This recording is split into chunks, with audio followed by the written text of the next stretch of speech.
మధు మధు ఇటు చూడరా, మన వీడియోస్ అన్నిటికీ వ్యూస్ భలే వస్తున్నాయి. పిల్లలందరూ తెగ ఎంజాయ్ చేస్తున్నారంట. ఏరా మధు అలా ఉన్నావు? ఎన్ని వ్యూస్ వస్తే ఏం లాభం రా, చూస్తున్నారు గానీ ఎవరు సబ్స్క్రైబ్ కూడా చేయట్లేదు. మనం కూడా వీడియోస్ చేస్తున్నాం గానీ ఎప్పుడు వాళ్ళకి సబ్స్క్రైబ్ చేయమని చెప్పలేదు కదరా, ఇప్పుడు చెప్దాం. అంతే అంటావా? రారా చెప్దాం. మిడిల్ క్లాస్ మంకీస్ ఛానల్ కి స్వాగతం సుస్వాగతం. మంచి మంచి వీడియోస్ చేసి మిమ్మల్ని అలరించడానికి మేము సిద్ధంగా ఉన్నాం. మీరు కూడా ఇప్పుడే మిడిల్ క్లాస్ మంకీస్ ఛానల్ ని సబ్స్క్రైబ్ చేసుకుని సిద్ధంగా ఉండండి. మేము చిన్న పిల్లలం కదా, సపోర్ట్ చేస్తారు కదూ? మీరు చేస్తారు నాకు తెలుసు. ఏయ్యా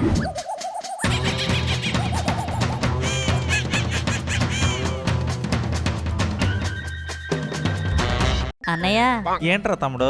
మేమిద్దరం కూడా మీ టీంలో జాయిన్ అవుతాం అన్నయ్య. వాళ్ళు మిమ్మల్ని చేర్చుకోకపోతే ఏమి, మీరిద్దరే వినాయక చవితి చేయండి.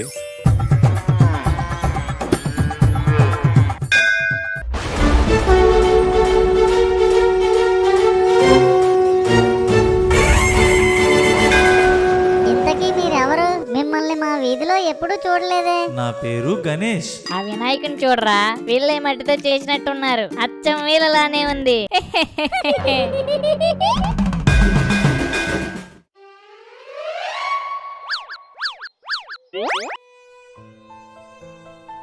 పిల్లలు ఏమైంది? ఎందుకు అలా ఉన్నారు? వాళ్ళు మా పందిరి చూసి ఎలా వెక్కిరిస్తున్నారో, వాళ్ళ పందిరికి కూడా ఏదో ఒకటి అయిపోవాలి. తప్పు పిల్లలు, అలా అనకూడదు. నిన్ను ఎవరైనా ఏడిపించినా, నీ పైన కోపం పెంచుకున్నా, వాళ్ళ పైన నువ్వు ద్వేషం పెంచుకోకూడదు. వాళ్ళని మంచి దారిలో నడిపించమని ఆ దేవుణ్ణి వేడుకోవాలి. వాళ్ళ సంగతి ఆ దేవుడే చూసుకుంటాడు. ఇక నేను వెళ్ళి వస్తాను. బాయ్ పిల్లలు. అప్పుడే వెళ్ళిపోతున్నారా? మీరు వెళ్ళిపోతుంటే నాకు ఏదోలా ఉంది. ఇంకొంచెం సేపు ఉండొచ్చుగా. నాకింకా చేయడానికి బోలెడన్ని పనులు మిగిలి ఉన్నాయి పిల్లలు. నేను ఖచ్చితంగా వెళ్ళాలి. అదిగో మీకు తోడుగా ఆ దేవుడు ఉన్నాడుగా. ఇంక నేను వెళ్ళి వస్తాను.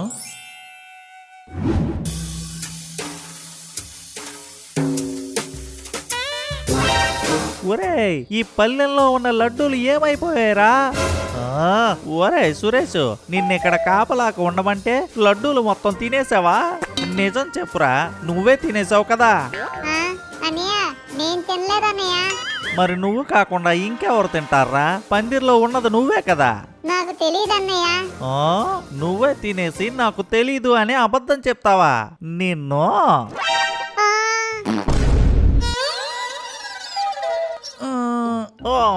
ఏంట్రా ఈ కంపు? అన్నయ్య అక్కడ చూడండి, ఆ ఎలుక లడ్డూలు మొత్తం తినేస్తుంది. మీరేమో నేను తిన్నాను అన్నారు. అది చూడండి. రే పట్టుకోండిరా దాన్ని. అన్నయ్య, అది వినాయకుడి విగ్రహం లోపలికి దూరిపోయింది. ఇప్పుడు ఎలా? సరే పోనీలేండ్రా. ఒరే సురేష్, ఇకనైనా లడ్డూల్ని జాగ్రత్తగా చూసుకో.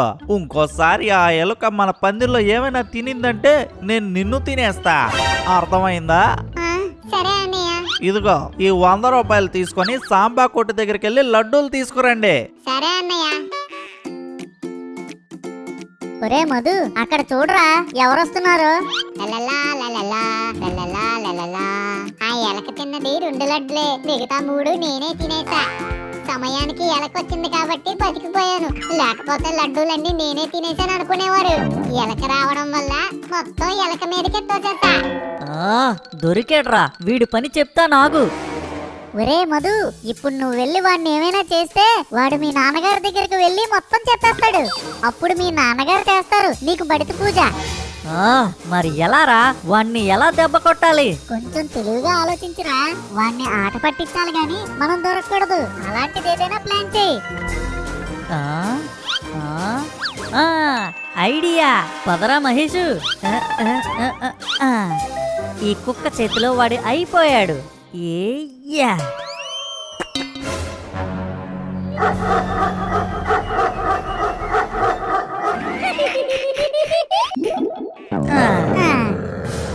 ఒరే మహేషు, ఏంట్రా సౌండ్? ఒరే మధు, అయిపోయాంరా. ఏం చేసావురా నువ్వు?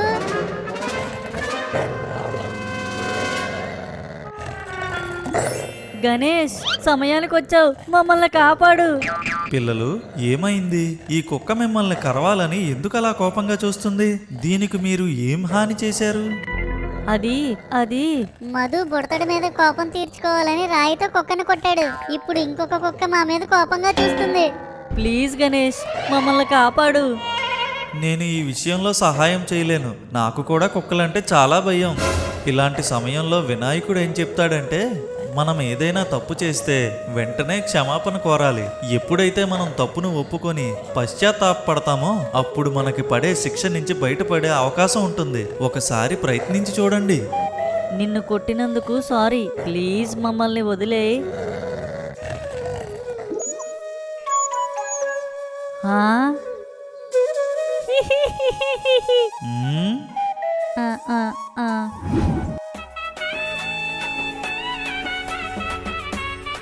ఒరే అది తీయండిరా, అది తీసి అక్కడ పెట్టండి. తొందరగా రా, తొందరగా. ఏంటో వీళ్ళు మొత్తం లేట్ చేస్తుంటారు. అన్న టైం అవుతుంది, తొందరగా వెళ్దామా? సరే పదండ్రా. జై బోలో గణేష్ మహారాజ్కి. ఓ, ఓ, ఓ. ఇదేంట్రా వినాయకుడు ఎంత బరువు ఉన్నాడు. ఒరే పట్టండ్రా, గట్టిగా లేపండి. జై బోలో గణేష్ మహారాజ్కి జై. ఓ, ఓ, ఓ. ఈసారి గట్టిగా లేపండ్రా. జై బోలో గణేష్ మహారాజ్కి జై. ఏం జరుగుతుందిరా అర్థమే కావట్లే. తీసుకొచ్చేటప్పుడు అంత ఈజీగా తెచ్చేసాం కదరా, ఇప్పుడేంటి ఎంత బరువుగా ఉన్నాడు వినాయకుడు. స్వామి మేమేమైనా తప్పు చేసి ఉంటే క్షమించు. ఒరే నువ్వెందుకురా మా పందిర్లోకి వచ్చావు?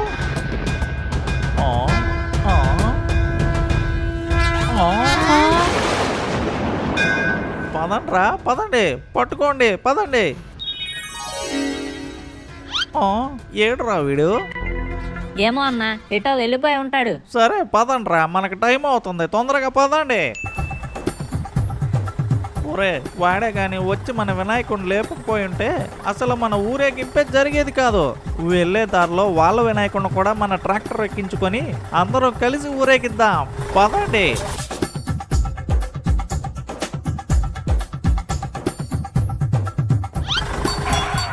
ఒరే మధు, మీ వినాయకుడిని తీసుకుని వచ్చి మా ట్రాక్టర్లో కూర్చోబెట్టండ్రా, అందరం కలిసి ఊరేగించచ్చు. ఆ, నిజంగానా? నిజంగారా? తీసుకొని రండి. Super super.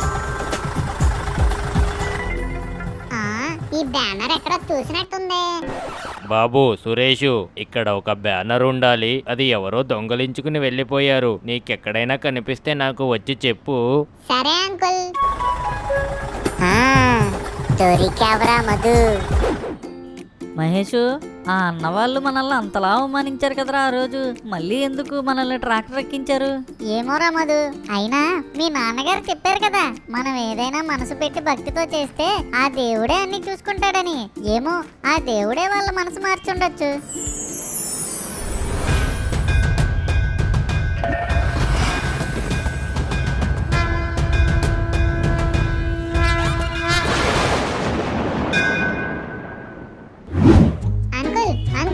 ఏంటి బాబు?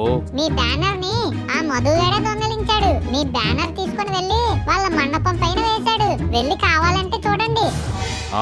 నిజమా? ఇప్పుడే వెళ్తున్నా, ఆగు.